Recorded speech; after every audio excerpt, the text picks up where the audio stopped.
2021. We start every meeting with a pledge to the flag, so if everyone would please rise. I pledge allegiance to the flag of the United States of America and to the republic for which it stands, one nation, under God, indivisible, with liberty and justice for all. Thank you, everyone. So the board is reserved this time to hear comments from the audience. Those wishing to address the board are asked to stand, give their name and address, and limit their comments to 5 minutes or less per individual or group. Concerns and comments during this session should be directly related to items listed on the proposed agenda for this meeting. Audience members seeking a response should complete a board correspondence sheet and return it to our district clerk, Christine Slagle. Up front here, audience members are asked to adhere to social distancing regulations when addressing the Board of Education. Is there anyone who would like to address the board tonight? Yes.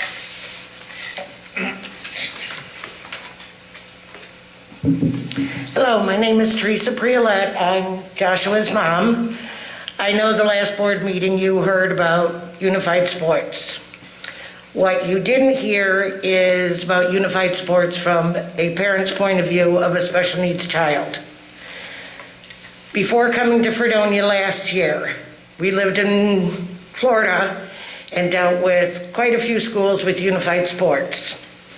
I remember coming here and bragging and talking about how good it was. I am not just saying this because we are now part of Fredonia family, but this small community outshines any school in Florida that we have dealt with unified sports. I'm using you as an example because you're here. Dawson is absolutely fantastic, not only with my son, but every other single child. They make them feel included on a daily basis. It's not just when the sports are in session like it was at other schools. He comes home, he talks about Dawson, he talks about this one or that one. It doesn't matter if it was just a simple hi in the hallway. It's something that makes him feel included. And he had a hard time growing up where we lived. A lot of the kids didn't want things to do with them because he talked different because of his hearing impairment. He was hard to understand. Unfortunately, I blame some of that on the parents for not teaching their children that there's different people out there. You and I are different in one way or another. So when he came here, one thing he said is he just wants to fit in. I cannot tell you, from the first time I met Mrs. Farrow, with his first IEP meeting, she knows how nervous I was about getting Joshua into a PIG program. That was my biggest fear moving from Florida to here. And within 20 minutes of the meeting, that was all put to rest. Mrs. T, Mr. Conti, Mr. Paschke, anybody that is involved in these unified sports or any way of getting these kids involved with our general ed education, I want to say thank you from my heart. Because again, as a parent, it means more to him on a daily basis than I don't think any of you will ever understand. And I want you to pass the word along to all the students too, that what they do to these students makes a world of difference, more than anybody knows. Okay? And thank you. Thank you. Thank you. That's it's wonderful to hear. You know, our board has been presented with this program, and we were very much in favor of it. But you know, we're up here, and we don't see what happens during these events. And you know, our administration gets involved in this, our teachers get involved, but it's really our students who are doing the work, and they're the ones who are really being inclusive to our students. And they're the ones who really deserve a lot of the thanks. Oh, they definitely do. It's we've just allowed it here in this board. Well, besides just going and watching him bowl or whatever sport it is, there's plenty times I just walk around and watch how Mrs. T's children and any child, how they interact with the gen ed and gen ed back and forth. And like I said, it doesn't even have to be with Joshua. Yeah. To see how these kids cheer him on, tell him good job. They get a gutter ball, oh well, they still say good try. That a lot of these kids don't get. So yes, a lot of it does go to the kids, and you got a great group of students here, and I hope you're all proud to be working with them. Yes, we are. Okay? Thank you very much. Thank you. Is there anyone else? Thank Okay. We have a proposed consent agenda that, if anybody wants one, there's some on the back table. The adoption of the consent agenda upon a motion and a second and an affirmative vote by members present approves each and every item so designated. However, prior to the adoption of the consent agenda, any board member may remove any item from the consent agenda. This item will then come up for discussion as part of the regular agenda. The purpose of the consent agenda is to expedite routine matters so the board has more time to deal with substance matters. So we have a proposed consent agenda, and I'm asking just for a motion and a second to bring that to the floor. Anyone? Mr. Hawk, thank you. In a second. Second. Mr. Johnston, thank you. Before I ask other members, I would just like to bring out of consent agenda into the normal agenda, item 7C2, and I would like to bring that to the front of the agenda. So right after we vote and approve this, we would like to just go to 7C2. Is there anything else anyone would like to pull out? Mr. Johnson? What is it? New business, I think. 8F.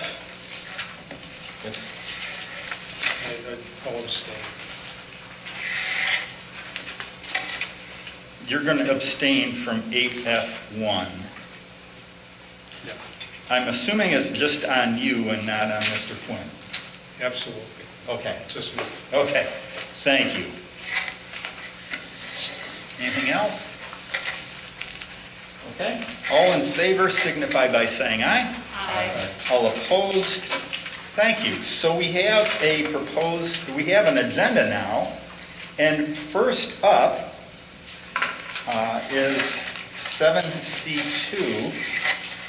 We have the approve of appointment of a student, Joshua Perulette, to the position of temporary food service helper, effective March 15th through June 25th, 2021. Can I have a motion to bring that to the floor, please? Thank you, Ms. Powell. And a second? Second. Thank you, Ms. Gullo. Any questions, comments on that?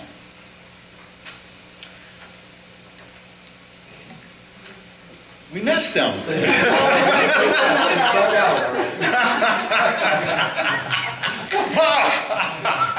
Thank you for doing that. Just like you don't play bowling. Oh. Disappeared. All right. All those in favor signify by saying aye. Aye. All opposed? Congratulations, Josh. Okay. Okay. So, getting right into the rest of the agenda, we have a Budget 21-22 overview by Mr. Forbes. So again, John and I have been working closely together, also involving our administrative team to put together a budget that supports our students, that supports our educational program.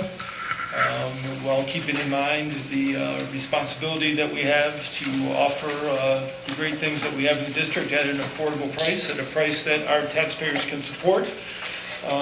So tonight represents the next step in that process.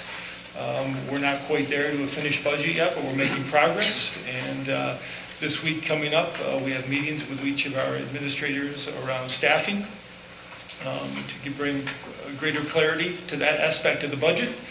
And we will have more information at our next meeting on the 13th. But for tonight, Mr. Forbes, if you could share, that would be fantastic.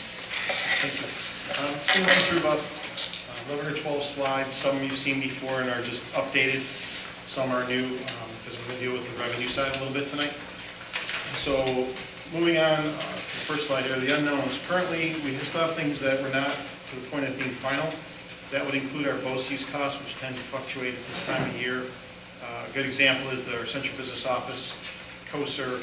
They gave us an initial number. They've now changed that, increased it slightly, but there's 2 districts that are currently considering adding services, which would then bring us down. So we kind of roll through March and into April with BOCES, especially high-cost specialized falls into that category as well. We also have 2 contracts that are yet to be finalized. We're going to begin negotiations with the Salary Support Staff Association after break, and there's been ongoing discussions with the FTA regarding their contract. As Dr. Ziliak mentioned, we're going to be dealing with the administrators individually this week to talk about our 2021-22 staffing, and with that staffing, if you have any additions or subtractions, there will be corresponding changes to the benefit side of it. State aid, as of today, it seems like things are moving forward in the state from the information I've seen. There's various discussion of what that might mean for districts. There's obviously the federal stimulus money. The last graph that I saw showed $234,000 earmarked for Fredonia, but we don't know what strings may or may not be tied to that. There's also support in both the Assembly and the Senate to adjust foundation aid up to 2%. That, of course, is still under negotiation. So hopefully that will be settled here close to April 1st, and by the time we have a meeting on the 13th, we'll have the ability to say we have a final state aid number. We're also continuing to work on a list of potential one-time expenditures that we may present to the board at the 13th meeting.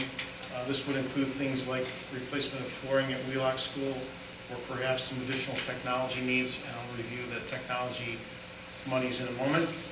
And also, at this time of year, we typically don't have the equalization rates or assessed value, which are summertime figures. They don't necessarily impact your total levy, but they would impact the distribution across the towns within your levy.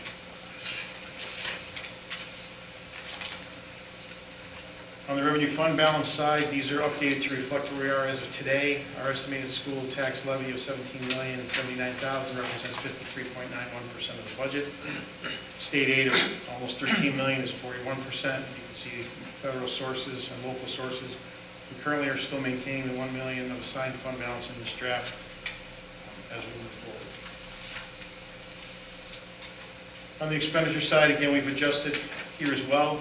Salary and benefits are listed there. That encompasses about 72% of your budget. If you throw on the addition of the 3.48% for debt service, which is a locked-in schedule based on principal and interest, about 75% of your budget is comprised of those 3 areas, and you can see the distribution across the remaining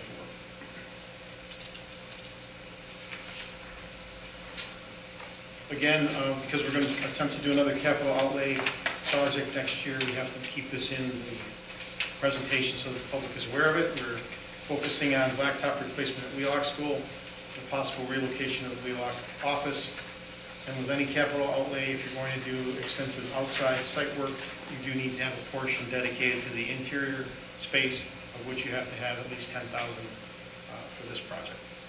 That would probably be where we would look to shift door locations or some such at the office and try to move it near the front door. We haven't finalized that yet.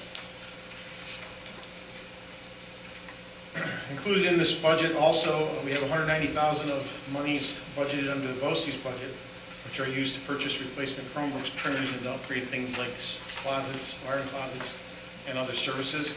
That figure has been fairly consistent over the last 5 to 7 years. Not a lot of change there. And in each year, it does allow us to buy and upgrade the things that I've listed there. For example, in this current year, we were able to get 327 Chromebooks as part of the 190,000. It didn't encompass all of it. And we have I believe, 3 interactive boards that are also not here yet that were part of that 190,000. You also have 3 different grants that we're working on.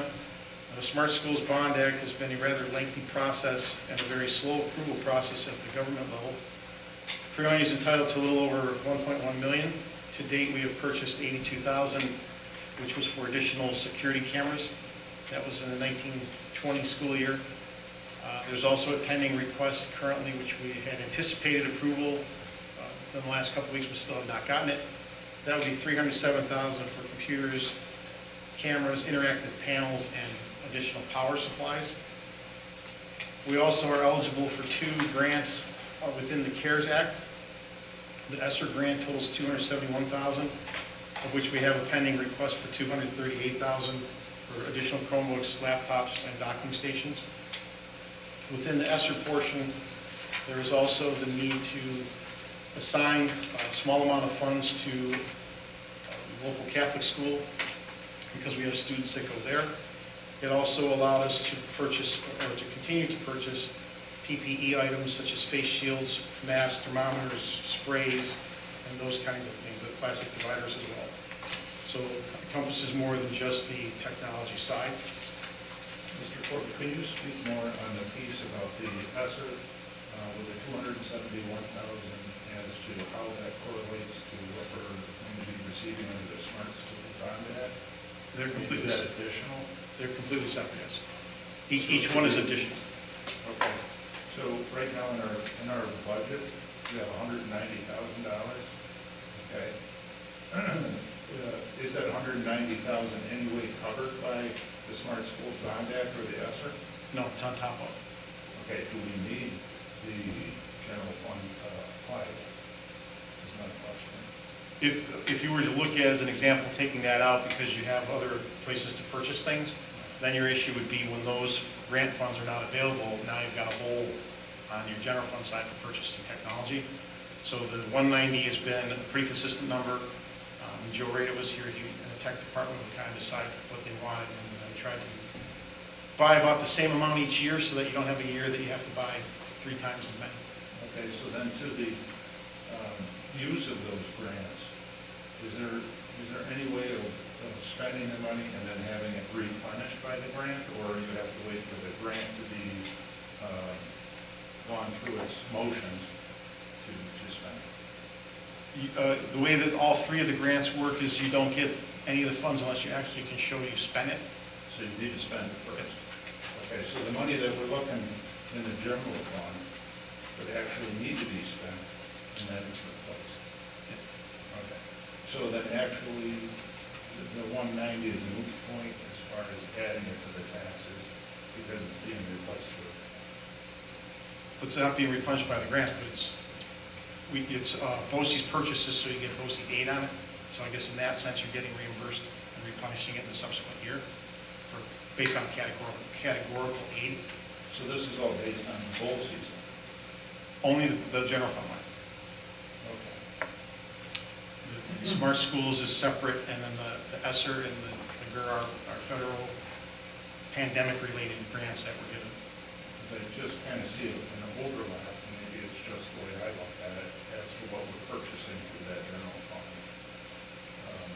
and what we're getting through the grants. Basically, you're taking your desire for 700 Chromebooks, or whatever the number is, and you're splitting it across the 4 sources, is what it amounts to. Mr. Forbes, so with the Smart Schools Bond Act, that's over several years. Yes, and the process for approval is very slow. The ESSER and GEAR, they're federal. Are they one shot, like have to be spent this year, or could they be, it looks like you're looking for requests close to the amount. But theoretically, could it be spread over a couple of years, the federal? Or is it something that has to be These two spent? were specific to the pandemic adjustment that occurred in the state aid package for 2021. We don't know yet if the new stimulus package extends these or is separate from these and what that criteria might be.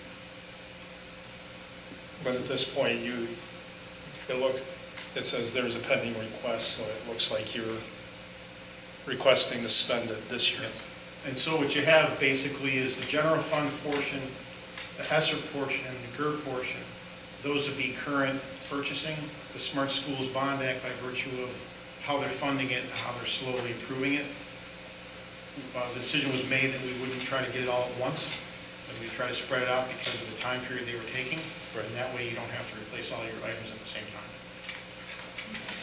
And with the BOCES general fund, it's replaced at what on the dollar? Is it like 1 for 1, or is it?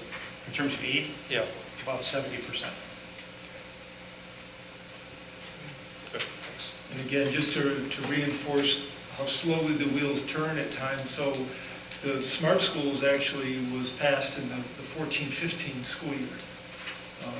And this process has been happening literally over a course of 5 years at this point, going on 6 years. And even up until this year, we have been back and forth with our plans, our submissions to the state, them wanting either clarification or additional justification. So it is definitely a process. Right. Is there a technology component to the new stimulus package? Like these were from the previous ones, right? The GEAR and the ESSER. Is there anything in the new package, or not sure? The details that I've seen at my level have not been very detailed. That's right. Right. The first sheet that we saw, Dr. Zilak saw the same thing. They showed us this, for Fredonia's allocation being something like 2.3 million. The next sheet we saw said it was 234,000. So we don't know if they're spreading the 2 million over an extended period of time. Right. And there just hasn't been a lot of information forthcoming that I've seen. But you're hopeful by April 13th? Well, it's my expectation that part of the change in philosophy with the state budget, where things are not the doom and gloom 20% cut that you saw 6 or 8 months ago, is that somehow that's going to cover the parts that they need to cover. And that's why we're seeing the suggestion that we might get 2%, up to 2% additional foundation aid. But you are on the right track, because the question amongst the superintendents has been, what will the strings be attached to this money? And will we have a lot of discretion in how it's spent? Will it be very narrow in terms of it must be spent on these types of items? So that's all to be determined at this point. But oftentimes, with any additional money that we receive, the number sounds great, and then when we get to the limitations or the requirements for how it's spent, it oftentimes isn't quite as attractive as initially looked. I don't know where we're going with this, and I don't mean to put a negative spin on it at all. Yeah. We'll be thankful for whatever we receive, but obviously the greater control we have over it is certainly the preference. So it's a typical March where we're trying to pass or get a budget together, and we have no idea what Albany's doing. Okay. Right, and another good example is with particularly the ESSER monies. In the original grant, when it first came out, there was a good amount of money, roughly $40,000, dedicated to schools having to buy PPE items. What's the 3-foot versus 6-foot going to do with that? We don't know. So I don't see that necessarily being tied to the PPE as well. I think there may be other things they tie it to try to get the students back up to speed and those kinds of things. So I'm not quite sure yet. So one further question. If we were to use monies from the capital outlay projects, the $100,000 capital outlay projects, much to what we did with the cameras, the security cameras, and the 82,000 is that the thermometers that we bought. That happened rather quickly. So will we be able to use that towards those dollars to offset that $100,000? A couple of parts to that. The capital outlay project, if you do certain technology things, there's other things that get affiliated with it. Also, New York State allows up to $35,000 to be spent on regular general fund money towards things like security cameras. And we've done that the last couple of years, not 35,000, but a portion towards it. And then you get reimbursed your building aid rate against that. So you probably wouldn't want to tie it into a capital outlay if you're under 35,000 in need, because then you're taking away the need that a capital outlay project could do for you, like Blacktop as an example. Okay, but I guess I knew something that I didn't bring up, and most of that was we had an affiliation with a architect firm, which seemed to be able to push those dollars being spent a little quicker than if it was coming from the district itself. The process in the state has sped up in general in the last year and a half, so I'm not sure it's directly affiliated with the architect firm or not. I think the state just got more people, and then you had the ability to use the third party also. I just remember it being bundled into the projects, and it seemed to expedite it. Well, any of the capital outlay projects, you're required to use an architect. You can't just say, we're going to spend $100,000 on computers. We would have to have an architect involved in that. So I guess to that, my one last question might be, would BOCES be able to help us as a management group that would be able to expedite it if they were to bundle other school districts together and apply to the state in one big school, instead of individually? For a capital outlay project? No, for the smart schools down there. There is representation from BOCES right now that does help with the smart schools paperwork and so forth, and they have regular meetings. Is there an end date to the smart school? I don't think there is right now. It was, as far as I know, it was a apply till it's gone kind of thing, but they're really making you take your time to do that.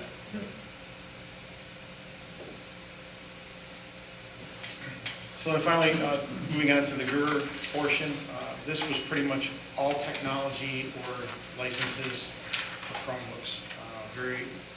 About $180 worth of supplies that were passed on to one of the local Catholic schools.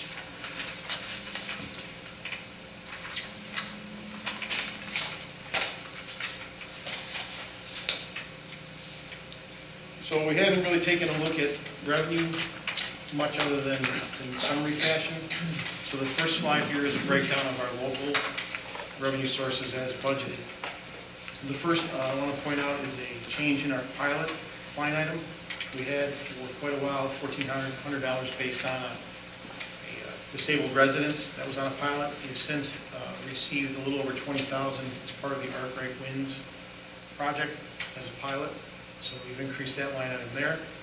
Interest and penalties and taxes, typically I've run it a little bit low, but as we try to bring the budget a little bit tighter, I've increased it to reflect more of what we end up at the end of the year. Non-resident tuition, we've decreased that line item because we had no new tuition students in 2021 because of the concerns of extra students with COVID spacing. Continuing education and admissions, which would be your sports activities, I'm leaving those the same, hoping that things become a little more normal and we can resume those kinds of activities. Tuition, other districts, we have a couple students attending from Forestville, so this reflects our charge back to them. Interest income, with the rates crashing, I've reduced from 18,000 to 13,000 with the hope that now as rates start to climb back up, we might be able to achieve that number. We have the red for different agencies at our Wheelock School, and we have 70,000 budgeted for unused services as a return from prior year expenses on BOCES of 70,000.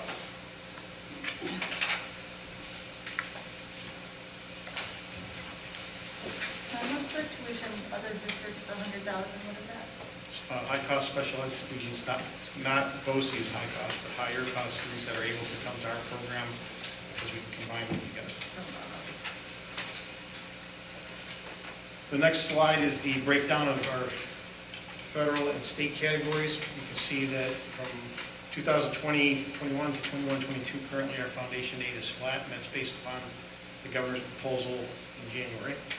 Excess cost aid, that's the return on high-cost special education students, and we do have a couple extra students, so that's anticipated to go up. The building aid is based on your actual debt service for the the bonds that we have, and also includes the add back in of $82,700, which would be the aid portion of the 2021 capital outlay program, which we would get in 21-22. Hardware is pretty much flat. BOCES aid, that's up slightly, and that's again based upon the increased enrollment through the special education program. Textbook library aid, we're up there a little bit, and I should explain that briefly. When we file the ST3 report, which is the annual financial report that all districts file with the state in September, it's about 120 pages between all the funds. But in there, you have the ability to take a look at what your textbook expenses were, your software expenses, and your hardware aid expenses, and you can move those around up to the maximum allowable in each category. So this year, we were able to do that with the textbook aid, and that reflects the increase you see there. And then Medicaid reimbursement, we've been exceeding the $100,000 budget figure the last few years, but we're unable to get a set payment schedule from them, so we're keeping that at $100,000 as we stand today. So the next page is just a summary of the prior two slides, which shows the breakdown of local and federal revenue, state revenue, the amount of fund balance applied, and your current estimated tax levy. And then a split on the bottom to show you the correlation between state aid and tax levy. And you'll notice if you look down between 18-19 and 19-20, there was a 4% or so drop on the state aid side and about a 4% increase on the tax levy side. And that's where your Vision 2000 aid came off. So the amount of state aid that you had in total became less. And that's how the percentage changed there. And since then, you can see it's maintained a relatively flat 41% change on state aid and right around 52-53% on the tax levy side. And every change you make from this point forward to an adopted budget, you'll see that tax levy side come down and the state aid side come up a little bit.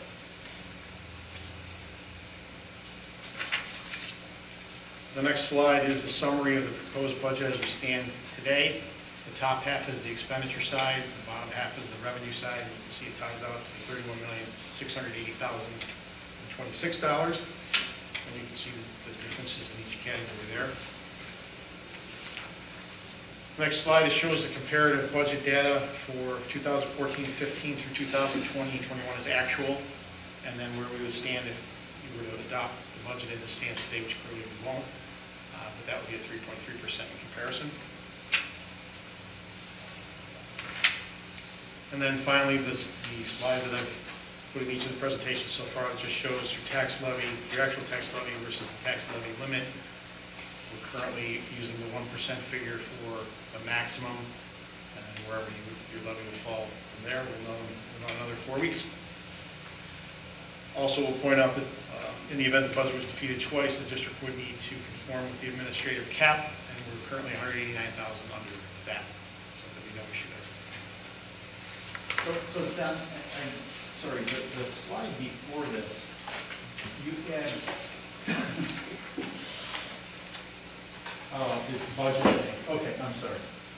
I was thinking the 3.3 was levy thing. That's this budget thing. Thank you. So from today, we have, to get to the 1% limit, we have about $680,000 of reductions or cuts or application of fund balance or additional state revenue, all those things combined. And then from there, it would be up to the board to decide what your final number is. So the next couple of weeks will be big. We have the budget forum presentation on the 13th, which will have many more slides than this and a lot more breakdown by area so that you have a good handle on where we are at that point. And hopefully we'll be pretty close. Mr. Ford, sorry, back to one slide before. The column that's saying budget, that is what was budgeted, or that was the actual that was spent that year? I know I can always go back and forth on that. This is all budget. So That's all budget, so we don't know on this slide what we actually spent in this year. In which year? Oh, I would just want to see where we ended up actual, right, as we're going into this. But I can look at that at another time. In your packet tonight, I believe, Christine, you have a two-page. Perfect, you're right, I have that. Which was emailed today, which kind of reflects what your expenditures were. It doesn't have budget to expenditure. But this is the actual. This is the actual. Perfect. I had forgotten that we got that one today.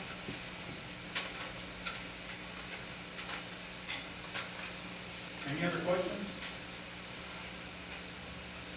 So, as far as the state's concerned and the budget, and I'm not asking you to look into a crystal ball, but have you heard anything about, are we going to be on time this year? I know that there's a lot of turmoil in Albany right now. What's the word on the street? The word on the street right now is that both houses are working well together, and there's not the 3 men in the room kind of thing that's happened before. The governor so far has not had a lot of comment on the budget process that I've seen, so I don't know if it's because of all the other issues going on, or they just haven't got to that point yet. But it seems pretty quiet and moving forward. So we really don't know if he's going to acquiesce to the Senate and the Senate. Not that I know What they're voting. I just wondered if you heard anything. Not a predictive, but what you're. No, usually, at this time of year, you're right, you'll see a lot of articles of arguments and discussion, and I haven't really seen much of that. I think I know why. Okay. Thank you, Mr. Ford.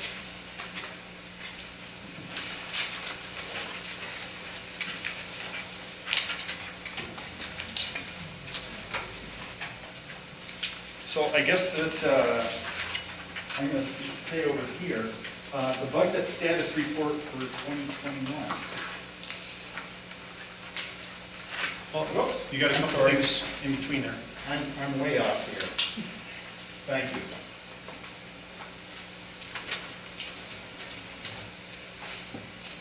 So we have minutes from the last meeting. Can I have a motion to bring those to the floor, please? Ms. Gullo, thank you. And a second? Mr. Forster, thank you. Any questions, comments, corrections on that? Okay.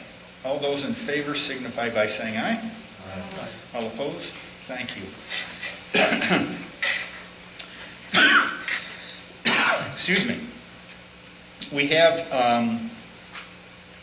a resolution for participation in BOCES cooperative bidding as defined here. If I could have a motion to bring that to the floor, please. Ms. Powell-Fortner, thank you. And a second, Mr. Huck. Any questions on that? If not, all those in favor signify by saying aye. Aye. All opposed? Thank you.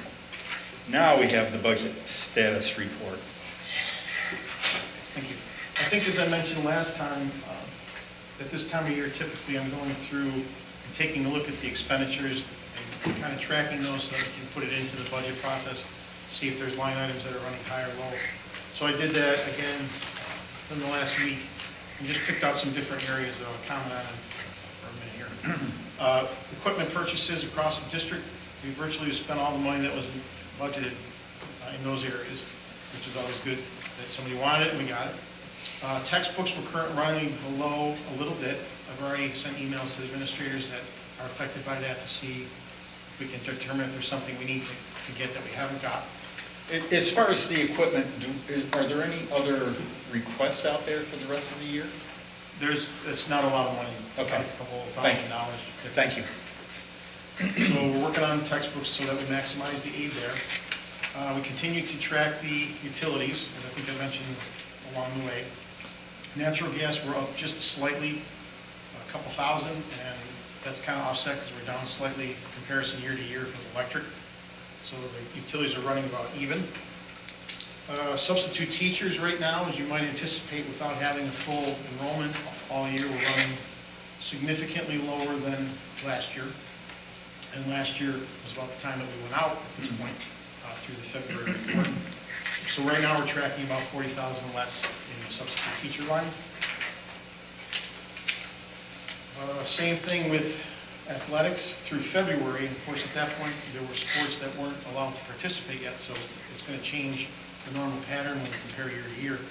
But we're down a little bit in supplies. Contractual expenses, which would encompass things like referees and transportation, we're down quite a bit. But we have, at the end of February, we had to have football and basketball and those kinds of things. So it'll level out, but I think overall, if you take a look at the sports program in general, you'll be down below what a normal season will be. You have less contest and so That's transportation. And I think that was all I had on that report.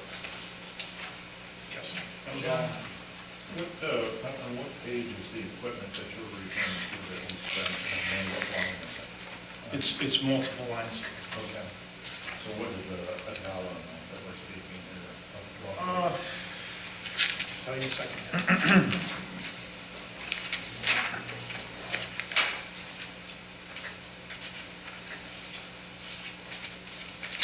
Your final budget figure last year was 84,000, so if I had to put a number on it, I would say you're probably 78, 79,000 of that.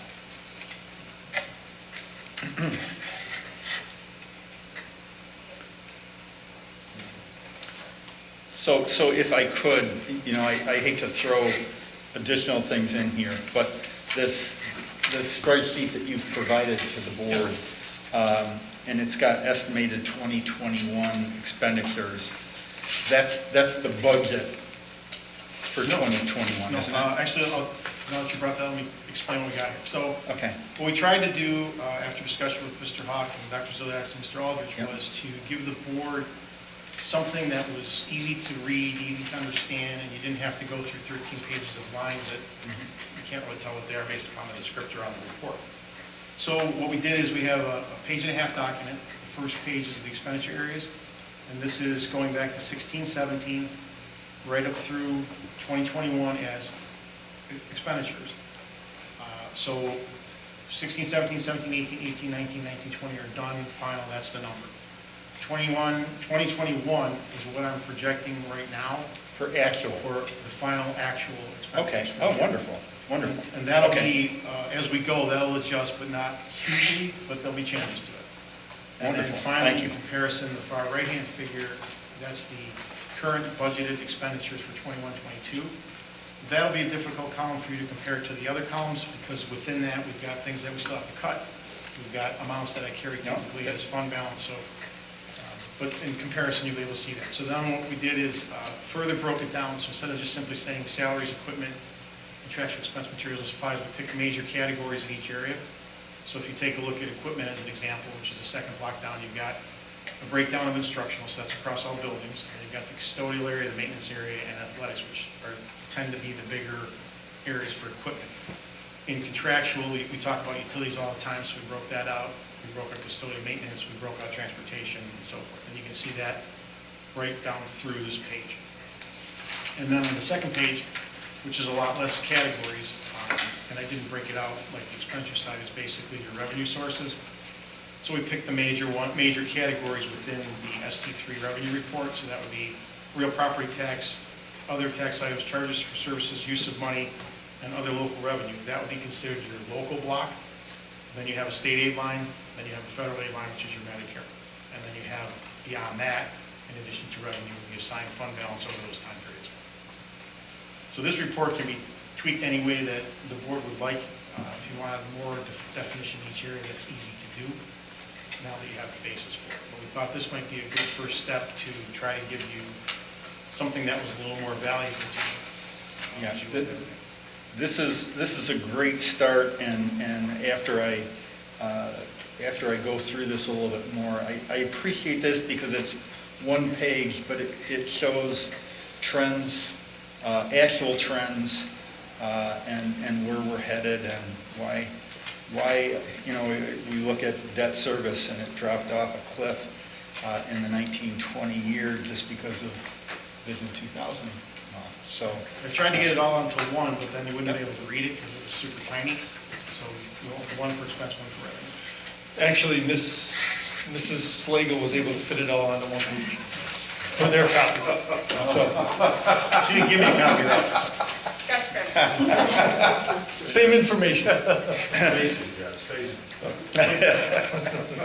Well, She also did the color on the slides and mine. Better than what we got. We all work. Okay. Quick question, Mr. Forbes, in regards to, you talked about the substitute teachers and you said there were $40,000 private funded. What happens to that money if that's $40,000? Where does that end up? Like any item that you have that's underspent as part of whatever your carrying fund balance is for the year. So it goes like into a general fund balance type of thing? I'm sorry? Unassigned fund balance type of thing? Or, I'm sorry, I'm trying to understand.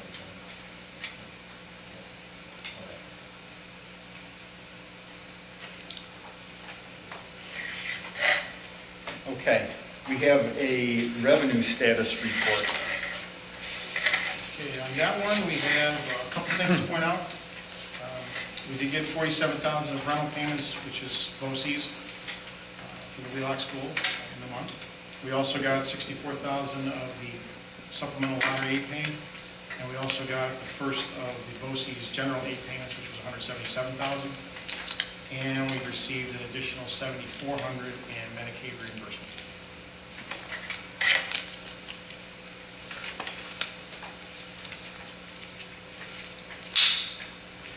So the the $9 million that we're looking to receive yet for the year, there's no concern on your part that any of that would not be received?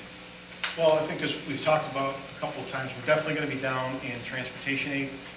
Based on the last printouts from the state, we had projected at roughly $830,000 in transportation aid. And the offset from last year, not having April, May, and June, we're probably going to receive around $570,000. So we'll definitely be down there, but in the scope of things with the rest of the budget, we should be okay. Okay. To that aid, though, we didn't spend the money to receive it. Correct. So. It's two different budget years, though. That's, So as an example, at the conclusion of June last year, where we were up in the fund balance, we didn't spend $100,000 a month for 3 months, which was pure fund balance on that side. Now you'll see the offset of that because you're not going to get the aid from it. Because, I mean, that would go under transportation on your sheet that you did. Yes. And it shows a difference right there. In not this year, but the previous year. any other questions on the revenue status report? Okay, and the treasurer's report for February. Again, no comment on that one. We need a motion. Everything balances out. Okay. Any questions on the treasurer's report? Okay, can I have a motion to bring that to the floor, please? Ms. Paul Fortner, and a second? Second. Mr. Johnston. Okay. All those in favor signify by saying aye. Aye. All opposed? Thank you. Now, we had, at our last meeting, we approved some substitute rates for the 2021 school year. And there were two things, the registered nurse and the registered nurse retired on the hourly wage that we tabled because of some other issues. So what I would like to do is just ask for a motion to bring that off of the table. Mr. Hawk, thank you. And a second? Second. Ms. Gullo, great, thank you. Any questions on this? Okay. All those in favor signify by saying aye. Aye. Do we have to make a motion? You've already had a motion though on the floor, don't you? You're making a motion to bring it back to consider, and then, maybe we could, I guess I don't know that we need to have another motion. Because the motion was made at last meeting. Yeah. Yep, I think you're, I don't know Robert's Rules of Orders that well to know. I think we're good. Okay, thank you. Okay. Item number 7A, and I think Robert's Rules of Orders will will require that we don't have to vote on this if the member's not present. Now you're tweaking Robert's rules a little bit. You're bending a little bit there, Mr. You Olson. think so? Oh, darn.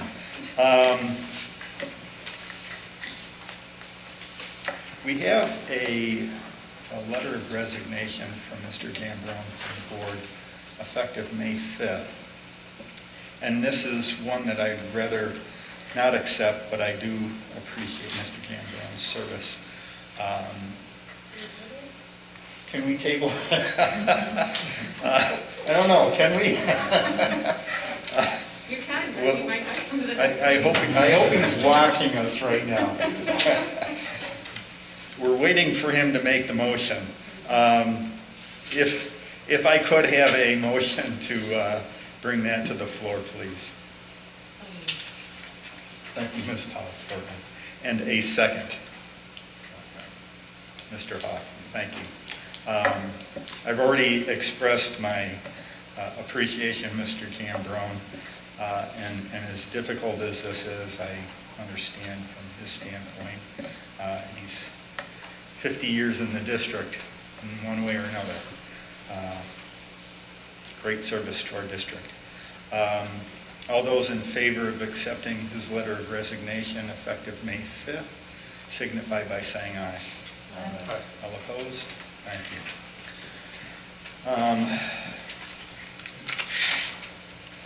We have the appointment of Myra Snyder to a probationary position, a 6.5-hour, 10-month position starting March 24th. Can I have a motion to bring that to the floor, please? Ms. Gallo, thank you. And a second? Second. Mr. Johnson. Any questions on that? All those in favor signify by saying aye. Aye. All opposed? Thank you. Okay, we have the approval of items pertaining to the 21-22 budget vote and board election. If I could have a motion to bring that to the floor, please. Ms. Goa, thank you. And a second? Second. Ms. Popforden. And this is just going through the budget vote and the Board of Education election definitive terms. Any questions on that? Any questions that we can see? Appreciate Ms. Slagle for putting that all together because it's quite detailed. All those in favor signify by saying aye. Aye. All opposed? Thank you. Next, we have the approval of petitions for the board seats, of which we have 3. And we are allowing to spend up to $1,200 partnering with the Chicago County Board of Elections. Whoops. Those are 2 separate items. 2 separate. I apologize. I'm getting ahead of myself. Yes, we have the petitions. Thank you, Ms. Slagle. Can I have a motion to bring that to the floor, please? So moved. Mr. Johnston, and a second. Second. Mr. Hawk, thank you. Any questions on that? All those in favor signify by saying aye. Aye. All opposed? Now we have the resolution to partner with the County Board of Elections and to spend an amount not to exceed $1,200. And that election will be May 18th, 2 to 9 o'clock in the high school cafeteria. Doing it in person this year, no doubt. Can I have a motion to bring that to the floor, please? So moved. Mr. Hawk, thank you. And a second? Second. Ms. Gullo. Thank you. Any questions on that? All those in favor signify by saying aye. All opposed? Thank you. Next, we have a donation of a Bundy clarinet from Susan Thompson for use for our band students. Could I have a motion to bring that to the floor, please? Ms. Palfrey, second? Second. Mr. Johnson, any questions on that? We appreciate Ms. Thompson for donating that. All those in favor signify by saying aye. Aye. All opposed? Thank you. And I believe that we always send out letters of appreciation. We do, yes, I have it drafted and ready to go. You're the best. You're the best. Thank you. Okay. So that takes us to hearing from the public. The board has reserved this time to hear comments from the audience.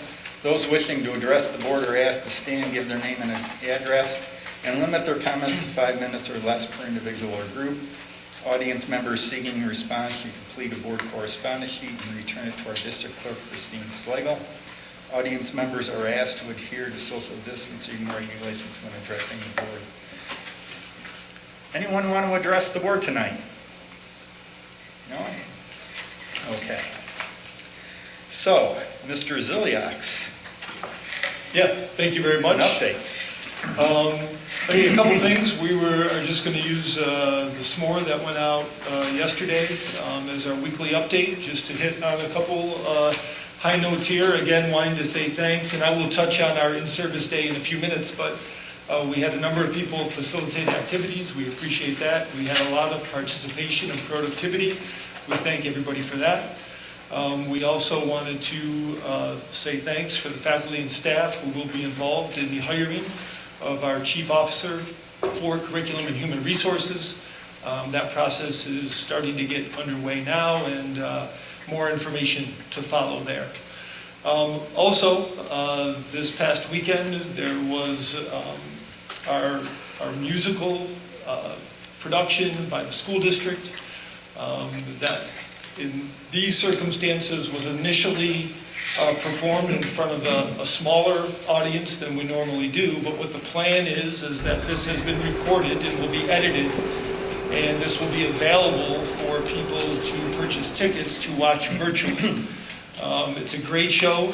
Our students, cast and crew did a great job. All the advisors and volunteers did a fantastic job as well. It's a great show, and when that information does come forward, I encourage you to check out the production. It is quite funny, and most people aren't familiar with this title, The Drowsy Chaperone, but it's really an entertaining show, and I had a great time, and I appreciated being invited to see the production in person.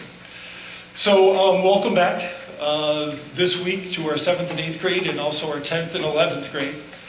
So at this point in time, we have those students who are scheduled to return back in the building or buildings pre-K to 12. I know some of our principals have received calls from people in other districts wondering how we were able to put that in place. I received a couple calls from superintendents wanting to just hear a little bit about our process.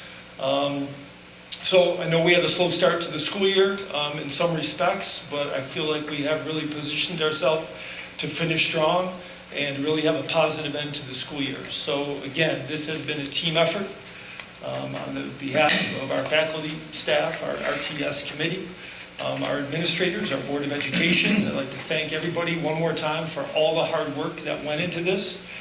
And although we're feeling like there's a little bit of a break in all the COVID anxiety, we have been sending notifications to each class as they have returned to the building about continuing to keep a positive attitude, about remaining polite and friendly, about wearing masks properly, sanitizing hands often, keeping social distance from one another, following requests from the adults around them, giving maximum effort towards their academics as well as the other activities they are involved in, and also asking questions and seeking help when needed. So we are keeping an eye on the big picture and remembering that safety is a #1 priority. And thus far, the students have been fantastic, very cooperative, and are following all those directives at this point in time. We also just wanted to note, this is Music in Our Schools Month, and on the SMORE, there is a video of some of the advanced music performances, and they are great. I encourage you to check them out. There's a number of performances there, and a little bit more on the more serious and formal side of what our students engage in musically, but very impressive. Please know we also pay attention to other things happening, like Women's History Month, and we've been posting a variety of links that connect families and students to this information. And we also know that there is a number of activities happening in our classroom that support this work to and recognize women throughout history and in the present for all their contributions to our country and beyond. As I mentioned, I wanted to touch on our in-service day. So this day was a mix of really school-related activities as well as some team building and more fun activities. So we had some opening comments. We thank Mr. Aldrich for attending and sharing a few thoughts with the group. Over the course of the day, there were team meetings, department meetings, grade level meetings. We had a Common Lit workshop. We had a Power School attendance workshop because we are going to need to go back and make sure that the attendance from earlier in the year is coded the way the state would like it. We had access to a number of professional development videos that a number of our staff members accessed, as well as just individual work sessions. And remember, this was on the heels of us getting ready to bring back 4 grade levels to the buildings. So a lot of that day was also spent preparing for that influx of students.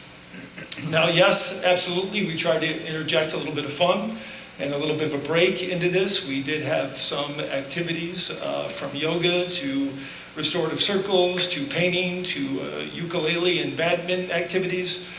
In most cases, our faculty and staff participated in one of those, so they got a chance to interact in a little less formal atmosphere, and that was great to see. And again, we appreciate all those adults who facilitated those activities. Lastly, you've probably been hearing a lot of conversation and the shift in the CDC information regarding a shift from 6 feet to 3 feet of social distancing. We continue to monitor this situation. We are still waiting to see if New York State and or Chautauqua County adjust their guidance. Until they do, in our minds, we're in a holding pattern, and we're sitting tight and we're paying attention to what's happening and some of the conversations of what could and might occur should that officially happen in New York. But for right now, it's more of a conversation. And I think if that were to happen, as we've said a couple of times before, we would really need to process that information and think very carefully about how we would proceed. I don't foresee that it would produce instant change, but it would certainly push a conversation forward about what we could or should do for the remainder of the school year. So more information to come on that. And again, our Board of Election petitions are out as we approved this evening. And that wraps up the superintendent's report. Any questions, comments, anything I could expand on for anyone? Okay. So our next regular meeting of the Board of Education is April 13th, 6 o'clock, right here in the library. We will be going over the budget one more time. And, you know, we've got spring break coming up, and I'll just remind our staff, our students, that when we come back, it's not a time to let our guard down, and it's just time to continue to be diligent and not let this thing get ahead of us. Mr. Hawk, any comments, questions, announcements? Mr. Forrester? No? Nothing tonight. Ms. Paul Fortner, nothing?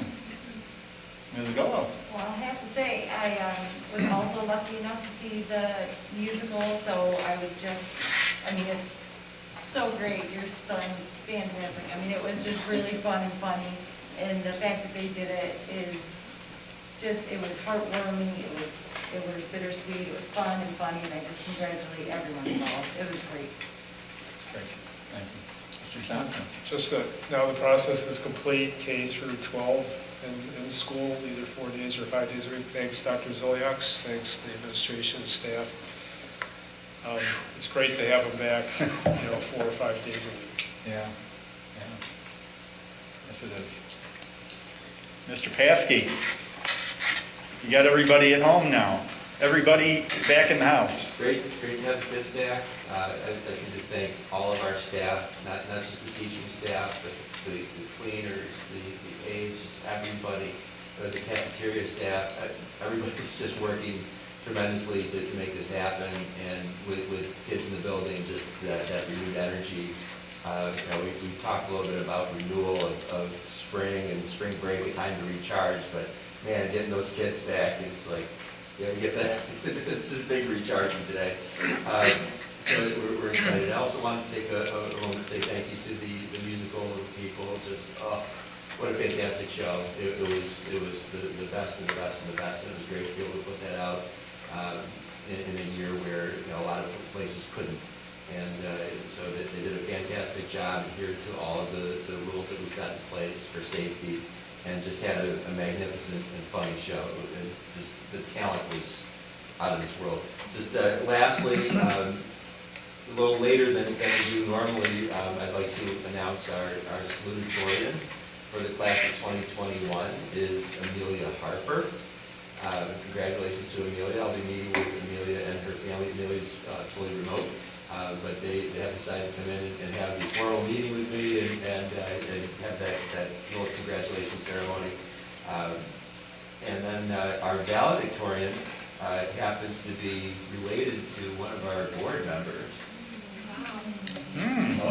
Yes, Jack Forrester is our valedictorian for the class of 21. Congratulations.